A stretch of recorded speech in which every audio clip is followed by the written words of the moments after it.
Well, hello and welcome to another edition of Diving Deeper from Longfleet Baptist Church. I'm Ken, the minister, and I'm once again joined by Janet. Hi, Janet is our church secretary here. She is the one that makes everything happen. Without you, church would fall apart quite quickly, I think.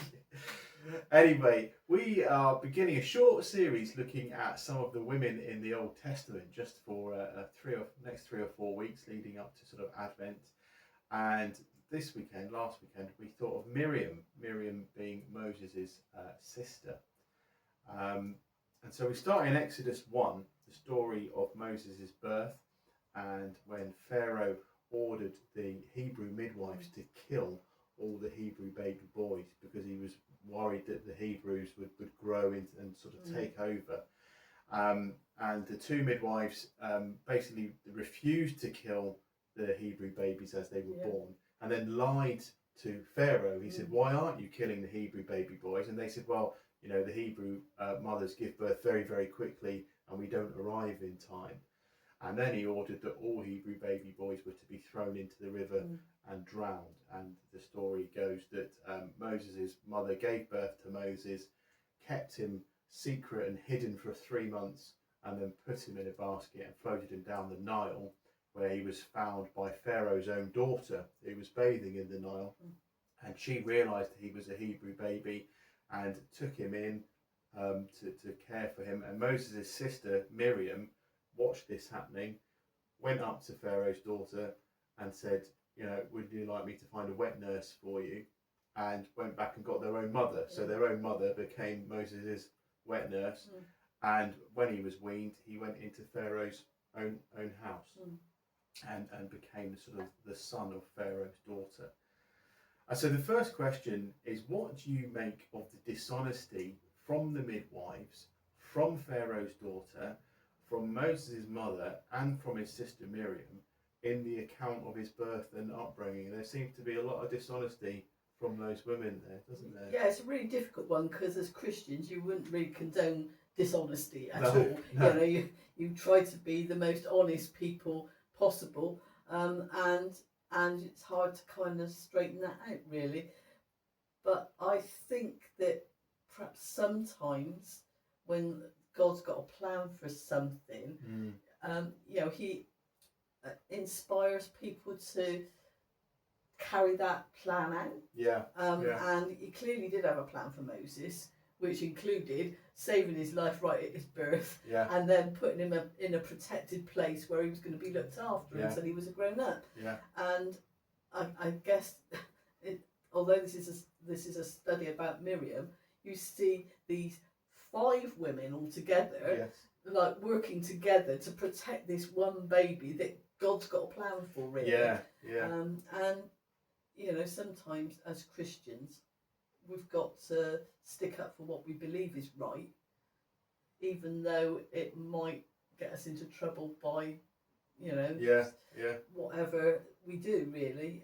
So yes, it is difficult, isn't it? Because Exodus even says that God rewarded the midwives for their fear of him and for what they did, and you know, rewarded them with families. And so this kind of dishonesty that you get there, we do see in the Old Testament women undermining the patriarchy on behalf of God, and we're going to be thinking about that in some of our talks on women over the coming months, the coming sermons. God does use women to undermine the evil side of the patriarchy, the wrongness of it.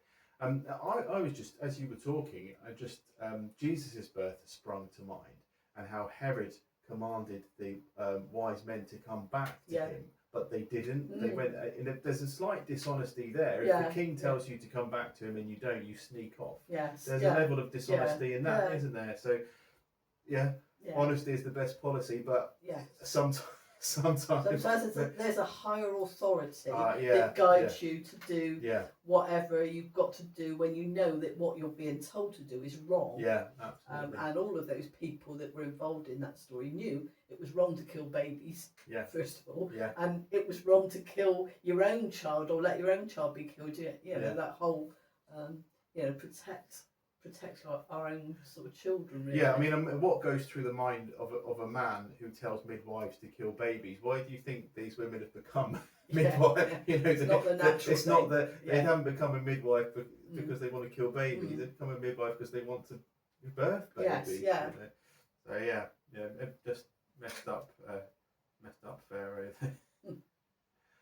So then we moved in our study to Numbers 12, and Miriam and Aaron complain against Moses. This is after the escape from Egypt. They're in the wilderness. Miriam and Aaron complain against Moses, saying that he's married a foreign wife. It's inappropriate for him to marry a foreign wife. And then they go on to say, God doesn't just speak through Moses; He speaks through us as well. God gets very angry with Moses, with Aaron and Miriam. Miriam's punished quite harshly for rebelling against her brother Moses. So Miriam was a prophet and a worship leader. We see that in Exodus 15, as well as being one of the first 3 leaders of Israel. So Micah 6 makes it clear that she was one of the leaders of Israel. Yeah. But what do you think caused her to complain against Moses? Why would she have spoken out against him like that? I mean, completely the opposite of God's will, God's view on the situation. I guess it was hard for her as the oldest to see her younger brother being the one that was more respected and listened to, and particularly had a really close relationship to God. Yeah. That was unique, really, in how God dealt with Moses. And I guess she wished it was her, perhaps, that it had that same close relationship, really. Yeah. Bit of sibling rivalry, bit of sibling jealousy. Yeah, I mean, Numbers 12, where the story happens, God says to Miriam and Aaron, you know the way I speak to Moses. You know that no other person sees me face to face. No one else perceives me the way he does. And so why did you feel you could speak out against him? And maybe there is that resentment towards him, but it's a very childish sort of resentment. It's how children behave towards their siblings. It's not how, if my brother or sisters, something wonderful happened to them, I don't think I would be bitterly jealous. I guess I'd be happy for them. Yes, you might have felt like that as a child. Exactly, but not as an adult. It's difficult to kind of quite understand why they would feel like that. Really. But I guess someone said at the Bible study with regards to Aaron, if it wasn't for Aaron, Moses wouldn't have been in that position of leadership. Early on when Moses returns to Egypt and is told by God to lead the Hebrews out, and he complains that he can't speak, God reluctantly says, "Well, your brother can speak on. He can be your mouthpiece." So without Aaron, Moses wouldn't have been in that role anyway. Both of them have been key in Moses is then sort of moving into leadership, really, by preserving his life as a child, and then being there as his spokesperson for Pharaoh. It's kind of sad, really, to see that level of jealousy. It is sad, afterwards. Isn't it? Yeah. And there's kind of an implication certainly in the commentary that I read, that it was Miriam who was the leader of that little rebellion between the brother and sister and against Moses, really. And we know that Aaron was quite easily led. Previous to that, he'd allowed the children of Israel to build a golden calf while Moses was up the mountain getting the 10 Commandments. So, yes, it sounds as if she was, and she certainly got punished. Quite severely, where Aaron didn't seem to have been punished at all. Yes. I think I agree. I mean, reading doesn't make it blatantly obvious in the scriptures, but reading between the lines, it seems that Miriam was the one that the ringleader in that situation. And like I said, Aaron seems like a bit of a wuss on a cake. His big sister says we're going to do this, and so he goes along with it. And got himself talked into it. And so thinking about sort of our own experiences of life, can you give an example of someone consumed by jealousy and bitterness, and what did it do to their personality? And it doesn't have to be necessarily something that we've experienced in real life. It could be something from fiction. Is there a book or a song or some sort of, I don't know, a film that you've seen where you've seen that? I can't really think of any films, but last night we talked about a couple of fairy stories that children are very familiar with, and and we as children read. One of which being Cinderella, where her ugly sisters were consumed by jealousy because she was beautiful, and ended up being the sort of belle of the ball, and they were really like consumed with jealousy of her. And also the one of Snow White, where her wicked stepmother didn't like the fact that the mirror told her that actually Snow White was the most beautiful person in the country. And there's quite a lot of that in children's fiction. I mean, The Lion King's a bit of a story of jealousy as well. I love The Lion King. So yes, so Scar kills Mufasa out of that jealousy and that. I mean, I guess those things are put into children's literature as a cautionary tale, really. Yes, I mean those warnings exist in human literature, don't they? I love the new Superman film, and Superman says to Lex Luthor, "You're behaving like this out of jealousy," and Lex goes, "Yes, I am. This is what is driving me. It's my jealousy," and he sort of he owns it, and he tries to destroy Superman as a result of just his jealousy. So there are those warnings in literature and art about what jealousy does. Even Shakespeare, we get the term green-eyed monster from the play Othello, where Iago says to Othello, beware of jealousy. It's a green-eyed monster.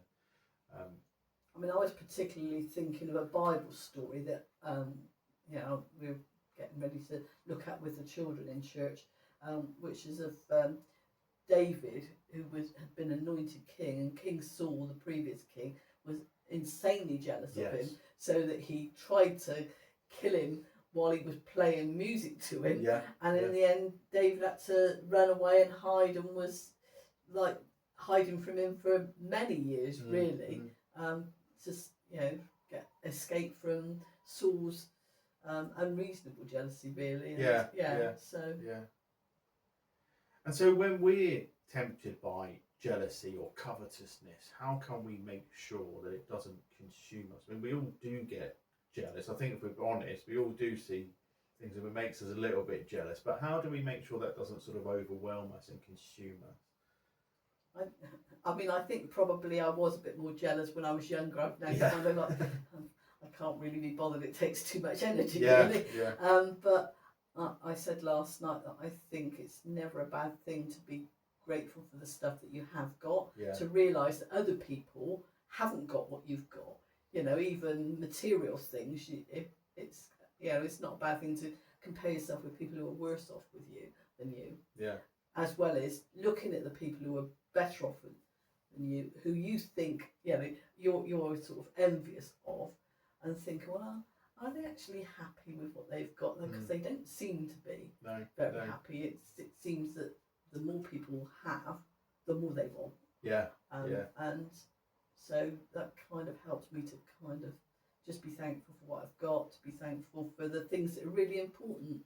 Not the stuff, but the people around me, the friendships I've got, my relationship with God. All of those things are worth more to me than the stuff that I might look at. I wouldn't mind one of those, but I'm not really somebody that covets other people's stuff. No. I think that sometimes comparing yourself to others can be quite unhealthy. Sometimes it's okay, but other times you compare yourself to, they've got a bigger house or a nicer car or they've got a swimming pool or whatever. It's not helpful to compare like that, is it? And the Apostle Paul says, be content with what you've got. Or I've been in prison, I've been beaten up, I've been knocked down, and yet I'm content with what I've got. I'm quite into cycling, mountain biking particularly, and the mountain bike industry is always trying to sell you the latest technology, the latest. Your bike ride's not going to be as good as you haven't got this particular thing. And I remember reading in a magazine where they said the best bike is the one that is in your shed, that you can actually go out for a ride on. It's the one that you can just grab and go out for a bike. It's all very well lusting after this £3,000-4,000 bike, but the one that's sat in your shed, you can just get out and you can go for a ride in it. And that might not sound all that profound, but to me, I found that quite a profound thing actually. Just be content with the things that you've got. and sometimes pausing and stopping and having an attitude of gratitude. I remember one harvest at a school assembly, I talked about having an attitude of gratitude, and it's so important because it's very easy to get bitter and resentful and then forget actually all the blessings we do have. You know?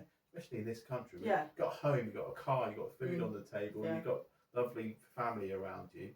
That gratitude.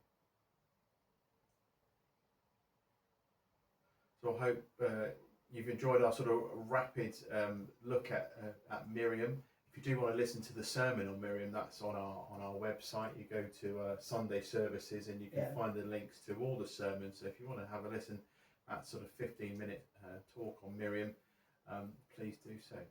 And I do hope that you don't feel that sense of jealousy that Miriam and Aaron felt, that you don't feel bitter towards people that are perhaps better off than you, or God seems to be blessing more than you, but that you're grateful with what you've got, and actually you can be happy for people who you love, who are perhaps in a better place for now than you are. So do pray that through His Spirit God would be with you and would bless you and would help you if you do feel any of these things that Miriam